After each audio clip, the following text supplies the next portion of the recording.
Oke, sekarang kita mulai. Ya.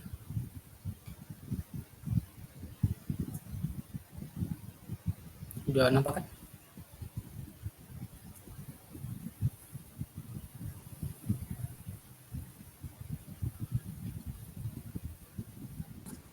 Sudah nampak, Rob. Oke. Oke, jadi pada webinar kali ini saya akan membahas tentang Python easy and beginner friendly. Oke, maksudnya itu Python itu mudah dan bersahabat untuk pemula. Sebelumnya, perkenalkan dulu, nama saya Romi Ardiansah. Saya dari Universitas Tanjung Pura Pontianak, Kalimantan Barat, dengan program studinya Rekayasa Sistem Komputer. Nah, untuk sekarang saya sudah memasuki semester 6. Mungkin lanjut ya. Nah, karena tema webinar kali ini adalah Python, jadi muncul pertanyaan nih, emangnya Python itu apa sih?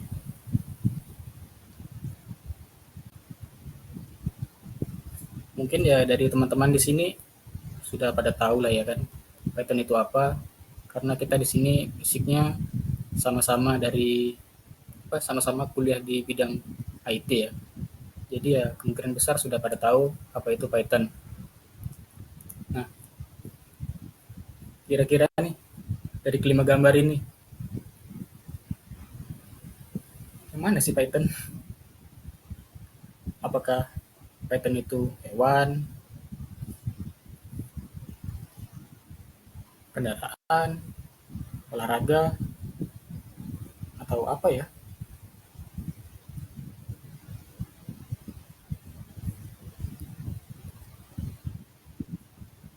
Nah, untuk Python, ya seperti di awal, mungkin kalian sudah pada tahu. Untuk Python itu ya yang nomor 4 ini, seperti tanda plus, punya dua mata, dua warna. Jadi ini logo Python ya. Lanjut. Nah, jadi Python itu sendiri adalah salah satu bahasa pemrograman yang dapat melakukan eksekusi sejumlah instruksi multiguna secara langsung atau interpretatif. Dengan metode orientasi objek, Python adalah bahasa pemrograman yang paling mudah untuk dipahami. Nah, jadi muncul pertanyaan lagi nih, emangnya kenapa sih kok kita harus belajar Python? Emang apa sih yang spesial dari Python itu kan? Jadi kenapa sih harus belajar Python? Jawabannya ada di sini. Nah, secara garis besar, ada 4 alasan kenapa Python itu, ya kenapa kita harus belajar Python. Yang pertama, mudah, jelas. Karena kan di awal, tema dari webinar sendiri ini, Python easy and beginner friendly. Jadi jelas, Python itu mudah. Kenapa mudah? Nanti akan dibahas di slide selanjutnya. Lalu yang kedua, Python itu gratis. Nah, kebiasaan orang Indonesia nih kan, kalau dengar apa-apa yang gratis, pasti gercep dong. Contohnya, makan gratis, internet gratis, sama apalagi kemarin yang mau digratiskan itu, lupa saya. Ingatnya makan gratis dengan internet gratis. Itu kan langsung heboh, langsung gercep. Nah, mumpung Python ini masih gratis, nggak berbayar kayak bahasa yang lainnya kan, pure benar-benar gratis, tinggal diakses, install. Jadi nggak salah dong kalau kita memanfaatkan dengan benar apa yang udah digratiskan sama penciptanya sendiri. Nah, yang selanjutnya, multi platform. Python itu nggak cuma digunakan di desktop, tapi juga digunakan di web development, mobile apps, Memang yang paling sering ya di mobile, di web development dan desktop app. Untuk di mobile app itu masih kurang peminatnya. Bahkan digunakan juga di dev of web development. Nah, yang selanjutnya jelas kenapa Python itu harus kenapa? Karena Python itu sedang hype dibandingkan dengan bahasa programan lainnya. Python itu akhir-akhir ini sedang hype, sedang populer. Kenapa? Karena Python itu bisa digunakan di data science, robotik, machine learning, data analis, bahkan di AI juga bisa digunakan. Karena Python itu fleksibel, dia bisa dikombin, jadi kombinasikan dengan bahasa pemrograman yang lainnya. Walaupun ya nggak pure 100% Python digunakan atau dicampur dengan bahasa pemrograman lainnya. Yang jelas Python itu memang bisa digunakan di semuanya, di data science, robotik, machine learning, data analis. Ya, jadi inilah beberapa alasan kenapa kita itu harus belajar Python. Oke, lanjut.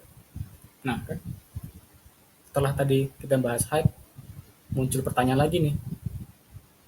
Kenapa ya? Kok Python bisa sepopuler itu? Bisa se-hype itu? Emang apa sih istimewanya? Apakah cuman karena mudah? Jelas, mudah itu salah satu alasan kenapa Python bisa sepopuler dan se-hype itu. Ini salah satu alasan kenapa Python bisa sepopuler atau se-hype itu untuk zaman sekarang ya. Oke, di sini ada 3 contoh bahasa pemrograman. Mungkin dari teman-teman tahu apa output dari ketiga bahasa pemrograman ini.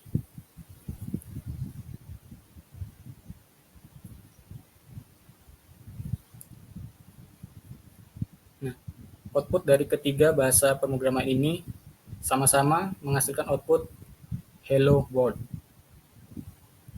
Tapi lihat perbandingannya. Perbandingan penggunaan sintaknya. Untuk yang paling atas, ini adalah bahasa pemrograman C++. Bisa dilihat, banyak sekali kan untuk menampilkan kata hello dan world saja. Sintak yang digunakan segitu banyaknya. Integer, char, return null,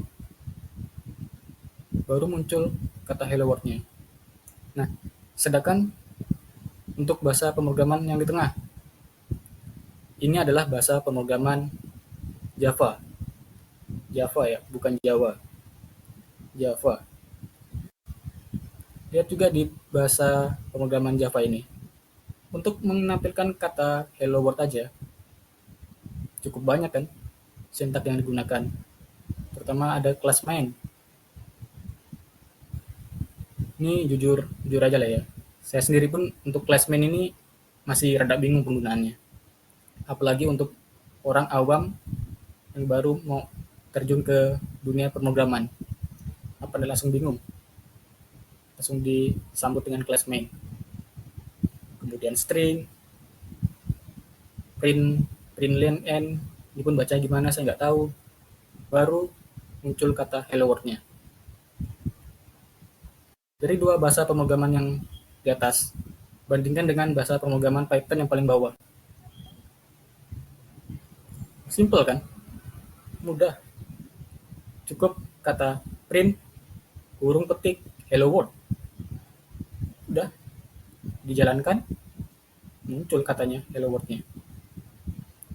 Jadi memang bahasa Python itu memang semudah ini.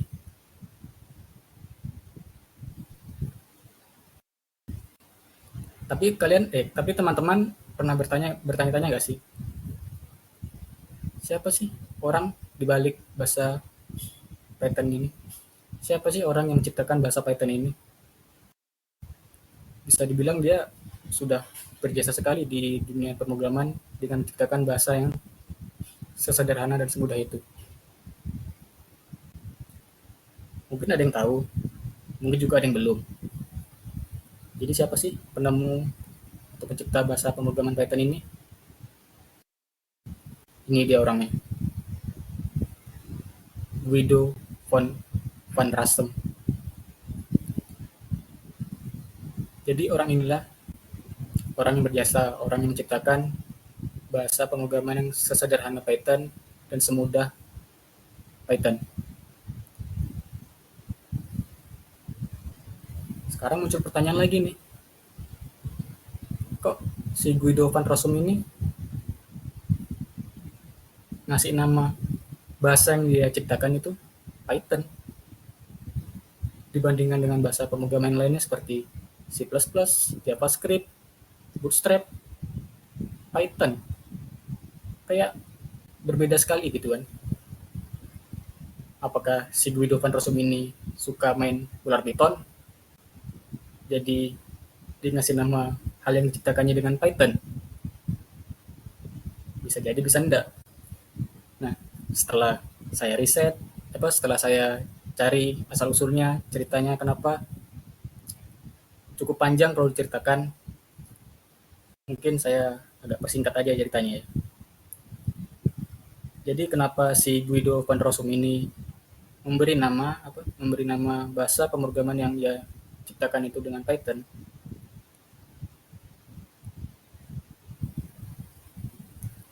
Dimulai dari terinspirasi dari salah satu serial komedi yang populer di era 1970-an, yaitu Monty Python's Flying Circus. Jadi si Guido van Rossum ini penggemar dari serial tersebut. Nah, ketika dia menciptakan bahasa pemrograman baru pada akhir 1980-an, dia memilih nama Python sebagai penghormatan terhadap serial tersebut. Si serial Monty Python's Flying Circus adalah karya dari kelompok komedian Britania yang terkenal, yaitu Monty Python.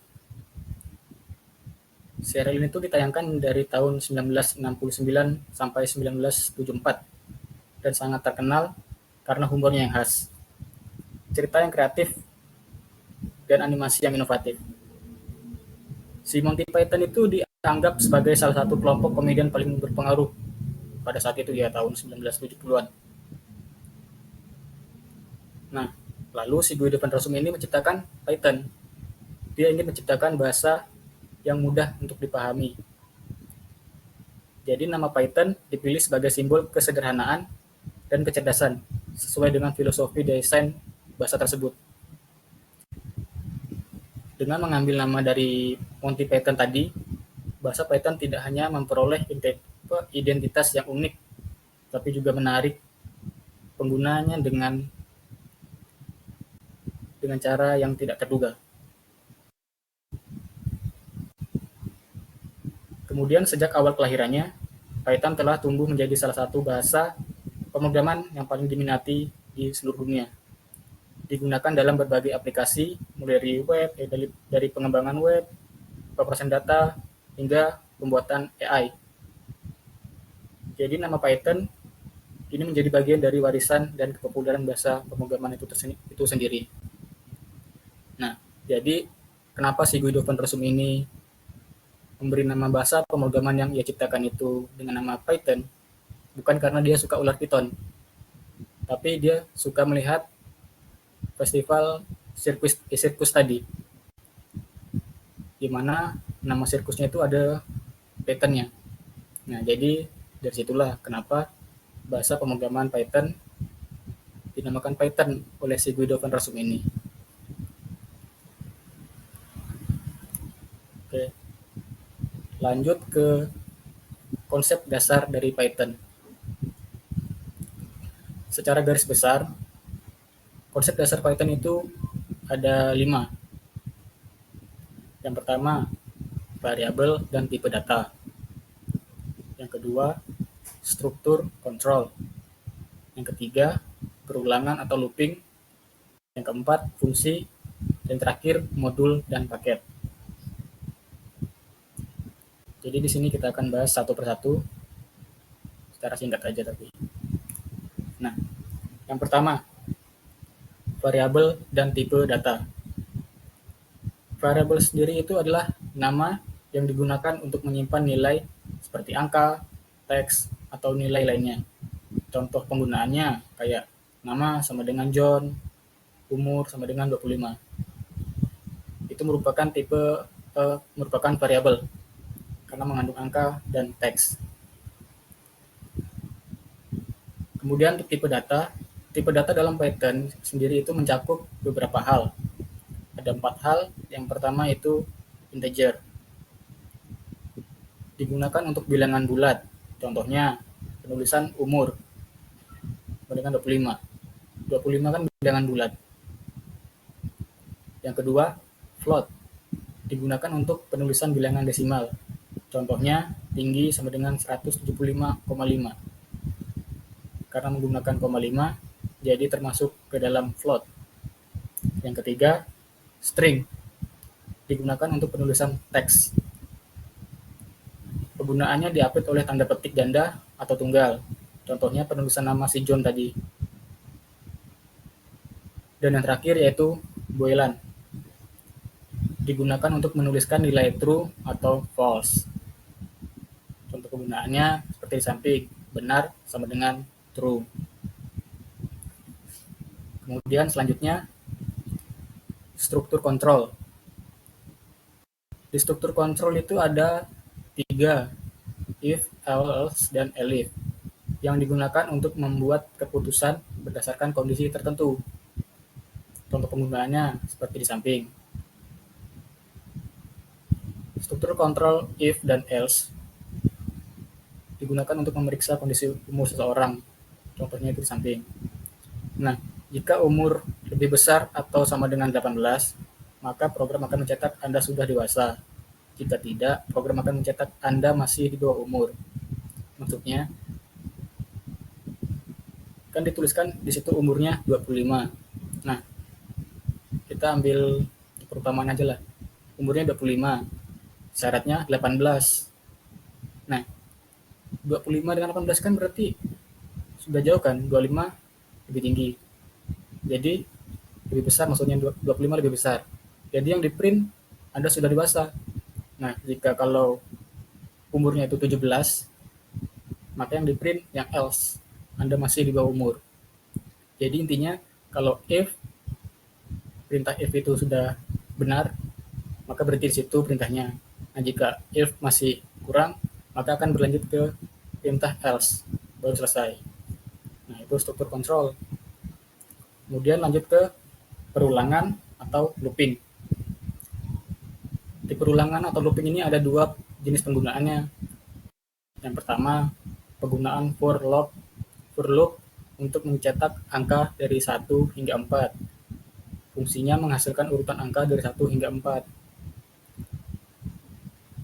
Nah, perulangan yang kedua yaitu penggunaan while loop untuk mencetak angka dari 0 hingga 4.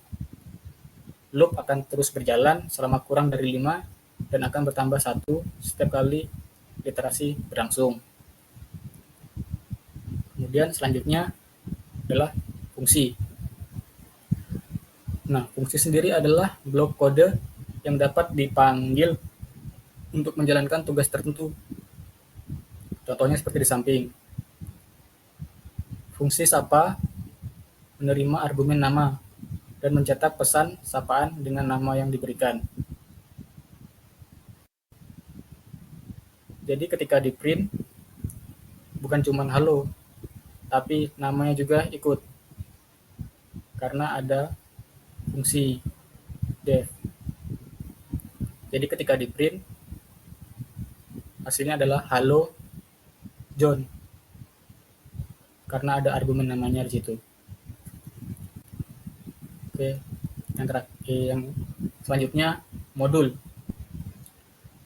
Nah, modul ini adalah bagian dari file Python yang berisi definisi-definisi variabel, fungsi, atau kelas yang dapat digunakan dalam program Python lainnya. Contohnya di samping. Modul ini memiliki fungsi greeting yang mencetak angka pesan sapaan dari variabel yang berisi nilai 42. Nah, fungsi greeting ini menerima parameter nama dan mencetak pesan sapaan dengan menggunakan f-string. Kemudian yang terakhir, paket. Paket itu adalah kumpulan modul yang terorganisir dalam struktur directory. Nah, di dalam program di samping, di program utamanya, main program PY, kita itu mengimpor modul 1 dari paket menggunakan pernyataan import my underscore package module 1. Nah, kita juga mengimpor modul 3 dari subpaket dengan menggunakan pernyataan from my package subpaket import modul 3. Kemudian setelah diimpor, kita dapat memanggil fungsi-fungsi dari modul-modul dalam paket dan subpaket tersebut dengan menambahkan prefix my package atau from my package subpackage sebelum nama modul dan fungsi tersebut. Nah, jadi itulah kelima dari konsep dasar dari Python itu sendiri. Nah, kemudian Python itu punya kelebihan seperti yang dijelaskan di awal. Sudah jelas kelebihan pertama yaitu mudah. Bisa dilihat kan tadi contohnya, sintaknya itu memang sederhana dan mudah dimengerti. Jadi memang kelebihan yang paling pertama dari Python itu adalah mudah. Kemudian Python itu mudah untuk diaplikasikan dalam pengembangan produk. Yang ketiga, mendukung IoT. Kan sekarang udah zamannya serba otomatis kan. Nah, si Python ini masih mendukung tuh untuk IoT. Jadi IoT itu nggak cuman bisa di Arduino IDE, tapi dengan dikombinasikan dengan Python juga bisa di IoT-nya. Nah, yang terakhir, fleksibel, open source, dan tentunya gratis. Maksudnya fleksibel itu bahasa Python itu bisa dikombinasikan dengan bahasa pemrograman yang lainnya. Jadi dia tidak terpaku dengan bahasanya sendiri. Dia tetap bisa dikombinasikan dengan bahasa pemrograman yang lainnya. Nah, selanjutnya kekurangan. Pasti dong, semua hal di dunia ini pasti punya kekurangan. Apalagi hal yang diciptakan oleh manusia itu sendiri. Nah, si Python ini punya beberapa kekurangan. Yang pertama, kurang mendukung multiprosesor sehingga dapat membatasi penulisan kode. Yang kedua, karena termasuk bahasa pemrograman yang baru dan baru-baru booming, jadi orang yang berpengalaman di bahasa pemrograman Python ini masih kurang. Yang ketiga, tidak ideal untuk memori intensif task karena konsumsi memori yang cukup tinggi. Bisa dibilang betul, karena saya sendiri terkadang kalau ngoding, spek laptopnya kan masih standar ya. Nah itu kadang-kadang hang, tiba-tiba black screen, karena memang berat sekali kayaknya. Dan terakhir, kecepatannya agak lambat dibanding bahasa yang lainnya. Nah, udah sampai kesimpulan nih. Jadi kesimpulannya adalah selama bertahun-tahun, Python sudah digunakan untuk menciptakan ribuan software, aplikasi, dan website sebagai bahasa pemrograman yang favorit. Python memiliki banyak kegunaan. Bahasa pemrograman ini digunakan untuk berbagai kepentingan, mulai dari pembuatan game offline dan online, maintenance website, machine learning, sampai aplikasi media sosial. Menjawab apa itu Python, inovasi yang satu ini adalah alat yang sudah membantu kemajuan teknologi global dengan kemudahannya. Habis. Jadi, terima kasih sudah mendengarkan. Mungkin dari teman-teman ada pertanyaan, bisa dituliskan di kolom chat.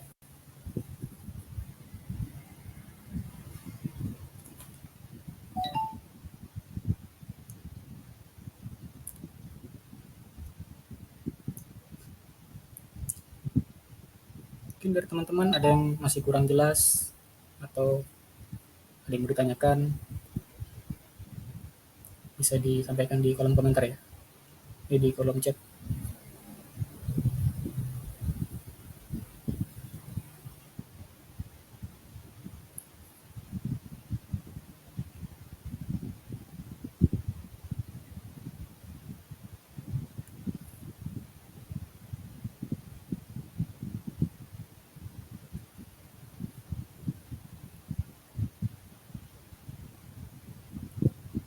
Ada pertanyaan dari apa ini? Butet. Bisa didemokan nggak bang ngodingnya? Duh, maaf bang, tadi kan sudah saya jelaskan ya. Python itu kan berat ya. Takutnya nanti lagi ngoding, tiba-tiba ngeheng. Nah, laptop saya mati. Susah gak? Makanya saya ngasih dalam bentuk screenshotan. Main aman ya bang.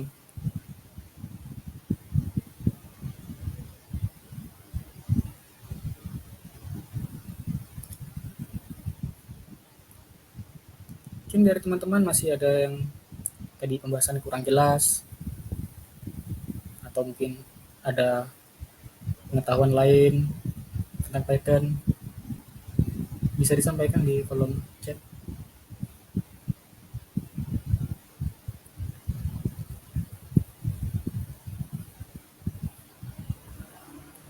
Eh, Ditunggu sampai saya kasih waktu 5 menit ya. Buat yang ingin nanya, tulis aja di kolom chat.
nggak ada yang mau bertanya ya?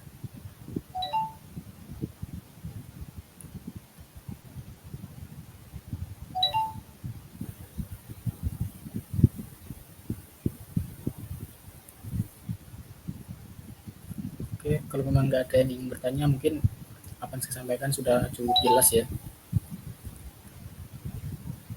Oke, kalau memang nggak ada yang mau bertanya, oke, jelas bang. Oke, berarti memang udah jelas dan nggak ada yang bertanyakan kok lagi. Mungkin kita cukupkan aja lah kali ya. Jadi kita akhiri sampai sini